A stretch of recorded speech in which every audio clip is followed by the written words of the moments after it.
Hi friends, welcome to my channel. Black మెయిలర్ని పట్టుకోవడానికి మనోహరి చిత్రాన్ని ఫాలో అవ్వమని రణ్వీర్కి చెప్తుంది. ఇక రణ్వీర్ గురించి రహస్యాలు తెలుసుకోవడానికి రాథోడ్తో రణ్వీర్ని ఫాలో అవ్వమని అమర్ చెప్తాడు.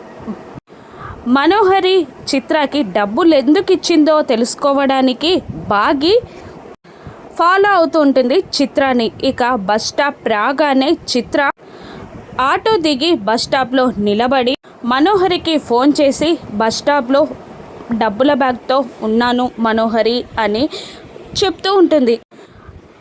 కార్లో ఉన్న రాథోడ్ అమర్కి ఫోన్ చేసి ఆటో నుండి చిత్ర బస్ స్టాప్లోకి వెళ్ళింది సార్ అని షాకింగ్గా చెప్తూ ఉంటాడు. ఇక్కడ అమర్ అక్కడి నుండి ఆఫీస్ నుండి బయలుదేరుతాడు. ఇక చిత్రాన్ని ఫాలో అవుతున్న రణ్వీర్ కూడా కార్ దిగి బయటికి వస్తున్న టైంలో అక్కడికి అమర్ వస్తాడు.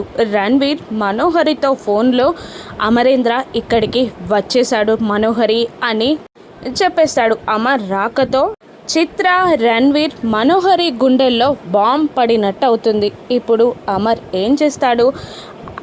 అమర్ ప్లాన్లో చిక్కుకున్న మనోహరి, చిత్ర బయటపడగలడా? రణ్వీర్ రహస్యాలు అమర్ తెలుసుకుంటాడా? బాగి వీళ్ళందరి గుట్టు బయట పెడుతుందా? రాను ఎపిసోడ్స్లో చూద్దాం. Thank you for watching.